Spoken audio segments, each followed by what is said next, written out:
Podcast. Écho. 1970, Françoise Giroud et la condition féminine. Françoise Giroud est une journaliste, autrice et femme politique française née en 1916 à Lausanne. Directrice du magazine Elle cofonde l'Express en 1953. Et en 1974, elle devient secrétaire d'État à la condition féminine. Dans cette archive de 1970, elle est invitée sur le plateau de À armes égales à débattre face à Jean Foyer, ancien garde des Sceaux.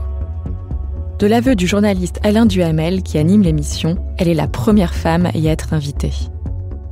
L'avortement est encore illégal en France et la notion d'autorité parentale vient tout juste de remplacer celle d'autorité paternelle. Eh bien, je m'excuse bien que l'expression soit de M. Jean Foyer, je ne suis pas sûre qu'elle rende bien compte de la situation. Il n'y a pas de colonisés heureux. Et il y a des femmes heureuses dans leur situation de servantes sournoises. D'autre part, je crois que chez tout colonisé, il y a la haine du colonisateur. Il n'y a pas de haine de la part des femmes pour les hommes, en tout cas pas dans notre pays. Les femmes et les hommes s'aiment bien en France. C'est même quelque chose de très précieux et qu'il faudrait essayer de conserver. C'est une des choses qui marche. En vérité, je dirais plutôt qu'il y a une situation de prolétariat, que la femme est la prolétaire de l'homme. Ce n'est pas moi qui ai inventé l'expression. Comme vous savez, c'est un homme. Mais le problème est un peu différent. Je crois qu'il faut savoir si on peut parler de condition féminine, s'il y a vraiment quelque chose de commun entre la femme de 55 ans que son mari a abandonnée avec 3 enfants et qui n'a pas d'argent et mademoiselle Brigitte Bardot, s'il y a quelque chose de commun entre la cultivatrice, il y en a des millions en France, et la femme magistrat, comme madame Simone Veil que nous avons vu tout à l'heure, je crois qu'il y en a 300 en France, 320. S'il y a quelque chose de commun entre la femme qui gagne 800 francs par mois ou moins de 800 francs par mois, et il y en a 2 sur 3 qui gagnent moins de 800 francs par mois, et moi-même.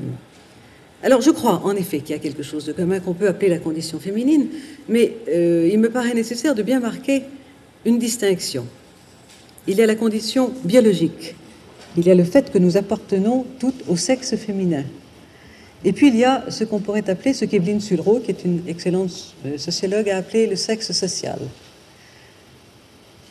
Le sexe biologique, c'est ce que les gens appellent la féminité, et ils en parlent quelquefois très drôlement.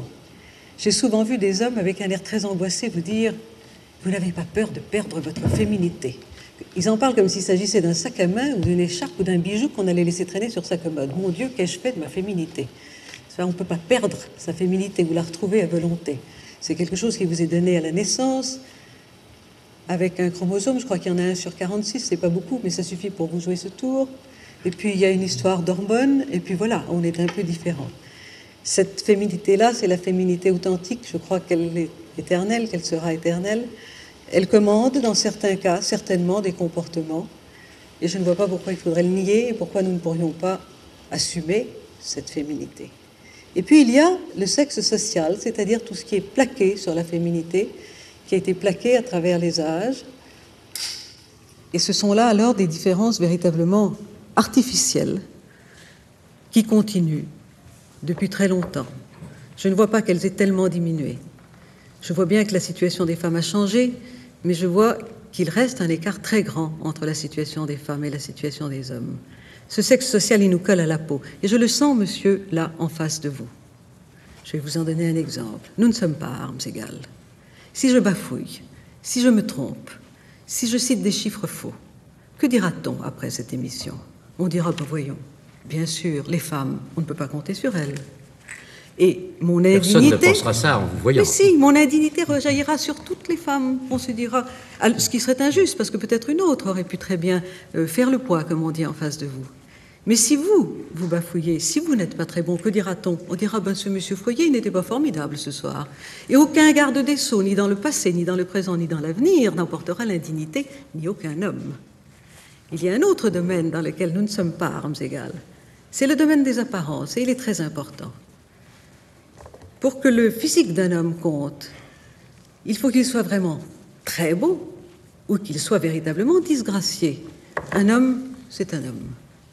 Mais le physique d'une femme, elle en est totalement prisonnière, quel que soit ce physique. D'un homme, que dit-on quand il vieillit? Que son visage devient intéressant. Cela ne risque pas de m'arriver, monsieur. Et une femme parce qu'il qui a la toujours grâce... été. Peut-être, je ne sais pas. Enfin, si j'avais le visage de mes 20 ans, je serais plus sûre de vous convaincre. Mais vous savez bien qu'une femme est prisonnière de son physique. Qu'elle soit jeune et belle et qu'elle ait la grâce de la jeunesse, et on ne la prendra pas très au sérieux. Qu'elle soit moins jeune, et dès que le sentiment de sa séduction physique, au sens le plus brutal du terme, disparaîtra, elle sera handicapée. Il n'y a rien à faire. Il y a un homme qui a exprimé cette chose-là d'une façon très drôle et très cruelle il y a quelques années, qui s'appelle Groucho Marx. C'était un grand acteur.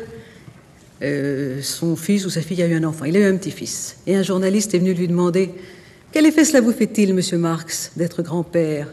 Il a dit « Être grand-père, mais je suis ravi, c'est délicieux d'être grand-père. Mais il y a quelque chose qui m'impressionne, c'est d'être marié avec une grand-mère. » Bien, cet homme a dit là quelque chose de vrai.